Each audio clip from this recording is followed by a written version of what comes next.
The Break the Glass. This is a emergency podcast from allcardinals.com. My name is Donnie, Druin, joined by Richie, Bradshaw every week to break down all the latest and greatest Arizona Cardinals news, analysis, insight, and more. Richie, we got to jump right into it. My man Isaiah Simmons traded earlier this morning to the New York Giants. I think shocking trade, just in Yes. terms of timing, because they're 2 days away from their final preseason game. Roster cuts are going to be due here soon. We can jump right into it, my man. Isaiah Simmons dealt to the New York Giants for a 7th round pick in 2024. I don't even know where to start. What'd you think of the trade? You know, Donnie, it's a classic example of fans will look at this and get furious and they will say, that's not the value and whatever. But what we fail to constantly put two and two together, and me and you are definitely guilty of this too. Like, this is a business, and sometimes you just don't get value for what you believe you're going to get. Remember DeAndre Hopkins, and everyone was saying he's worth a second round pick? What ended up happening? They cut him because they couldn't move him. So the Cardinals were definitely looking to move Isaiah Simmons. This is what this tells me. A move where you're only getting a 7th round pick is this was always something that they were working towards, was moving on from Isaiah Simmons. But the problem is you have teams that are going to look and they're going to say, look, you can cut him and we can sign him off of waivers. Or you have teams, in the Giants, an example, that are like, look, you're not going to get much because a lot of people are willing to let him get waived, but we're still interested. We'll give you a 7th. And that's what this situation tells me, is that the majority of the league probably, obviously this is all speculation, but the majority of the league probably looked at Isaiah Simmons and they were like, the Cardinals aren't going to keep him, so why would we give up a draft pick? And then the Giants were like, well, we would like to make sure that we can get him. And we know that no one else is going to make that offer. So with a team like the Cardinals that's rebuilding and has a brand new organization that has no ties to Isaiah Simmons and pretty much everybody on this roster besides the incoming rookie class and a handful of free agents, like, there's just no distinctive what's the word I'm looking for? Like, obligation to kind of hold on to these guys. Like, it definitely felt like something that was going to happen, whether it was, today or maybe in October, right before the trade deadline. But this felt like a move that was going to happen. And clearly the league did not value Simmons the way that the Cardinals did, because I'm sure fans would have been like, we could get a 4th round pick out of him, or we could get 2 draft picks. And the reality is that you're just not going to get that. We already saw this with DeAndre Hopkins. This is the exact same thing that happened with Isaiah Simmons. I imagine that if the Cardinals continue to sell, you're not going to see the value that you get, but we cross that bridge when we get to it.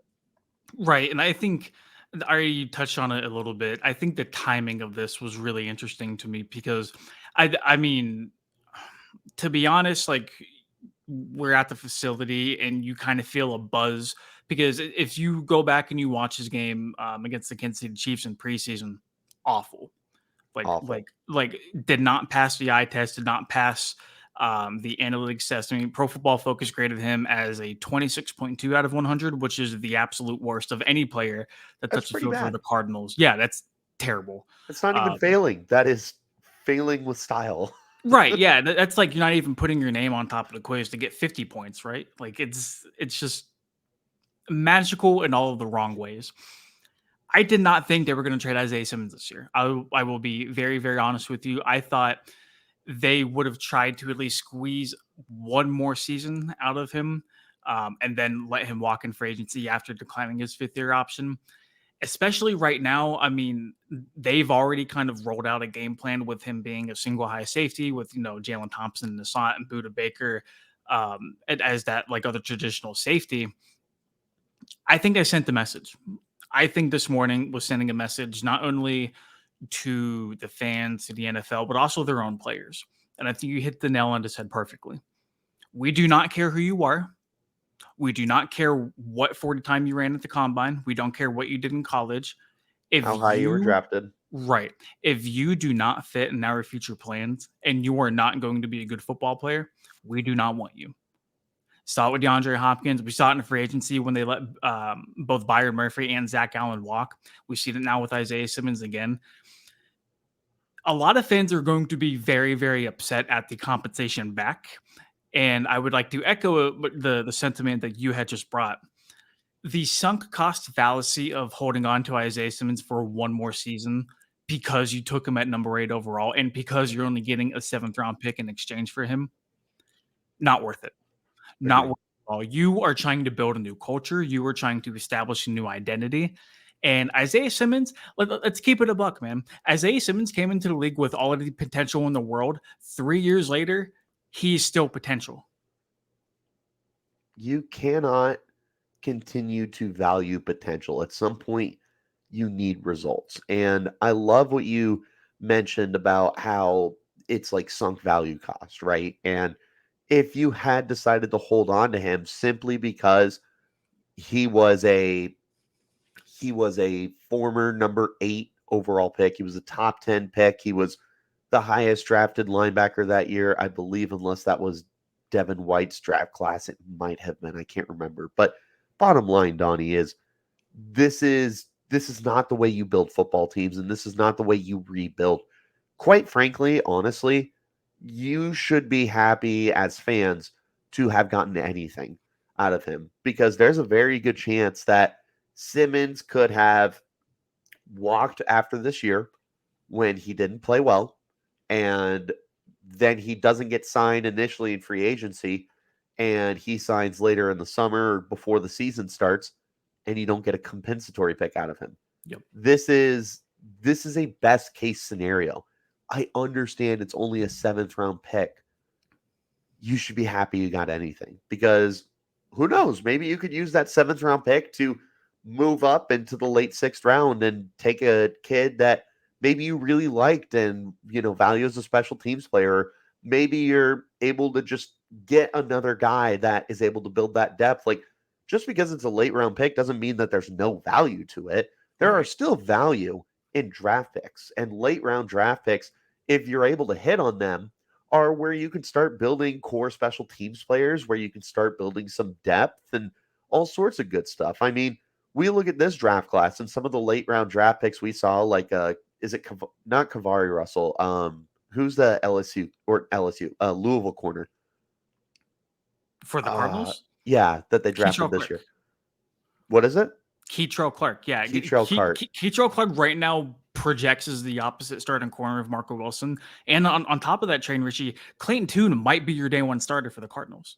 Yeah, and then you also have Owen Papo, who is looking like a guy. Like, you seriously were, and maybe they aren't part of the future plans, but these are late round draft picks that are going to be important players, at least for 2023. There's no reason that the Cardinals couldn't find another guy next year. We look at 7th round pick and we're frustrated, and that's just not fair because these guys deserve that opportunity. Be happy you got something, I think, is the biggest takeaway that I could get for Cardinal fans right now.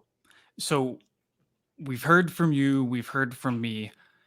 The Cardinals are currently up in Minnesota for the joint practices right now with the Vikings ahead of their preseason finale. Jonathan Gannon was asked about the move, and this is what he said. Yeah, obviously you guys dealt Isaiah this morning. Just the thought process between doing that and why now? Yeah, I think as with any situation, our phones have been. We've talked to a lot of teams about different players, and situation presented itself this morning, and just where we are in camp, where we are at the team, we thought it was the right move to make for us, for the team, and just moving forward. We wish Isaiah the best moving forward. He's been here for the last 3 seasons, and wish him the best going forward. But just for us as a team where we're at, we just thought it was the best move to make. Marty, is it as simple as he just didn't perform well enough to be on this roster moving forward? Yeah, I think those are always considerations that come into play, and we've had the month of training camp now and the 2 games, and hey, there's everybody on our team. There could have been better performances for everybody. There could have been some guys did some good things, some guys do some bad things. So really it just came down to the opportunity, and where we were at with the team. We thought it was the right move. What does it say? Was this a building thing with him, or did it really come down to that most recent game where you saw something that made you decide that? No, I think, really with all these decisions, it's a culmination. We're never going to be a snap judgment on one game or one play or anything like that. It's really a culmination of since we all got here in the spring and the training camp, and it's a decision that we came to. So really not a reaction to one particular thing. Monty, obviously he's a former first-round pick. Does that kind of send a message to the team that, hey, listen, doesn't matter where you're drafted or wherever, if you don't perform, you could be gone in a way? Yeah, Cam, I wouldn't necessarily say that. I think really we always tell the team that it doesn't matter how you got here. Like once players get in our building, it doesn't matter free agent, drafted, undrafted free agency, high draft pick, whatever. It's about what you do for the team now. And so ultimately, like, we have to make the best decision. We got to put the best 53 together that we can. So I don't about sending a message. No, I don't. That wasn't a part of it. I think it's really just about building the team and getting the right 53 in the building. I know, obviously, Simmons is what I gets dealt now, but like, are you looking for ways to continue to add picks for next year? No, I wouldn't say that that's actively what we're doing. What we're doing is trying to actively make the best decisions for us, not only this year but moving forward. So that's it happened on this deal that it was for a pick. That's typically what trades are this time of year. Not something that we set out to do. It's just it's the return that came back on this trade here. Is this something that's been on the table? Have you not picked up Simmons with your option? No, I think this is really something that's come up here in the last few days. Not something that I'd say those two decisions were independent of each other. We made that decision back in May. Felt that was the right move at that time, and really the decision today was just about the opportunity that presented itself. So,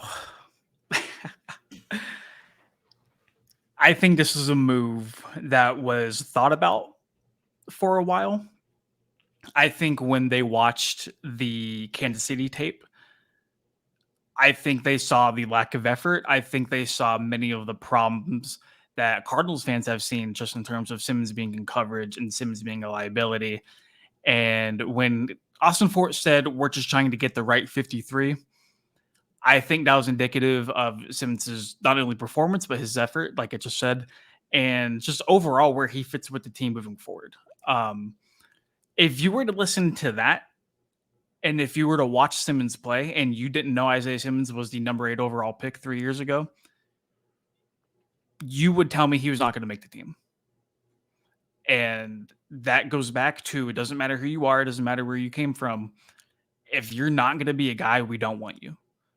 Also, I think Isaiah Simmons wanted the fresh start. I think he wants to maximize this 1 year he has before heading to free agency. And honestly, I think he wanted out of Arizona. I don't think he demanded the trade. I don't think he wanted to cause a big scene here, but I think he's pretty happy now that he's gone. I think so too. And I think that the Cardinals should also be happy that he's gone. And I'm not saying like jump on the tables and celebrate with, music playing in the background. That's not what I mean when I say they should be happy. I mean, like, this is just something that's been a long time coming and something that the team has needed to do, especially with new direction and new leadership in the building. This is just something that needed to happen. So, like I said, like, just be happy you got something out of him. Be happy that you got to enjoy the ride with him and the ups and the downs. Yeah. You're really hoping this isn't another Hassan Reddick, but that's out of your control at this point. What's funny is he got moved to safety this offseason, and he was talking to us, and he was like, yeah, like I told this new staff I didn't want to play linebacker, I wanted to play safety. Guess what? He's going to play in New York.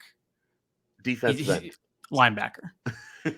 Linebacker. He's going to play linebacker for the Giants and Wink Martindale, their defensive coordinator. What they do with him, how they're going to utilize him, I'm not super sure, but it's Wink Martindale. They will blitz him on every down. They will blitz him. We'll see if he could do anything there. But I mean, just overall looking back at the Isaiah Simmons experiment in Arizona, I do feel like he was misused heavily by guys like Cliff Kingsbury and Steve Keim. And does it turn into another Hassan Reddick thing? I don't know. To be honest, I don't think so. I don't think so either. But if it does, Cardinal fans will be sick. You never know, man. And like sometimes you just do need a fresh change of scenery. Sometimes that's all it takes for you to really like get your gears going. Yeah, and I mean, at that point, it's nothing that fans should be upset about because we've seen a countless number of times guys will start as busts with their first team and then go to a new team, new change of scenery, new opportunities, new schemes and whatever, and then succeed. Mhm. So if it happens, is what it is. Don't lose sleep over it. Any closing thoughts on Isaiah Simmons no longer being a Cardinal? I mean, it feels like this all just happened crazy fast. Like I said, I think you should just be happy that you got anything out of him. This was never an ideal situation, so just be happy. If you're a Cardinals fan and you look at the national reaction from this news, you're going to see a lot of, I can't believe they let him go for this little, I can't believe they would give up on him. And what's so funny, Richie, is just scrolling through Twitter or X or, whatever the kids call it nowadays, and seeing all of these people saying, oh man, Isaiah Simmons has so much potential. Isaiah Simmons, he's still super young. He's a versatile guy. Those things were still very, very true here in Arizona. He just never was able to live up to the hype. I think we were in Las Vegas for week 2 last year, the week after he got benched after Travis Kelce demolished him week 1. He got benched in week 2, made the trip up to Vegas, and I was in the locker room after, and I think he only played like 11 snaps, something like that. And I went up to him and I'm like, hey man, like, did you know you were not going to play at all? And he just looks at me and he's like, yeah, I knew. The rest of the year, Richie Bradshaw, he did not do immediate availability in the locker room. Every single time we tried to talk to him, he said, no, I don't feel like talking today. Yeah, I don't feel like talking today. Same in the offseason, mostly same in training camp. Surprisingly, he did talk after the Chiefs game. He was there at the first joint practice with Minnesota yesterday. I don't think he was happy in Arizona. I don't think Arizona was happy with him, and I just think it was best for both sides. I agree. So without further ado, also going to sprinkle this in. Josh Jones was also traded as well. Isaiah Simmons is not the only Arizona Cardinal to be dealt. I do have official compensation. Yep, good. So official compensation, that's what I was staring at just now. So the Cardinals are sending a 7th round pick. I don't know if it's the one that just got or if it's theirs, to the Texans to receive a 5th round pick. So nice little move up for them from the 7th to the 5th. Ooh, if they use that 7th, yeah. Okay. I like it. Yeah. I think that's a good trade. I like that trade too. But I mean, we have plenty more time to break all of that down and more. We will be back next week after the Cardinals conclude their preseason against the Minnesota Vikings. For Richie Bradshaw, I am Donnie Druin. Thank you so much for tuning in to another edition of the All Cardinals podcast. Go to follow our work at Richie Brads36 on Twitter/X. Follow me at Donnie Druin. Follow the website at allcardinals.com or si.com/NFL/Cardinals. We will see you guys next time.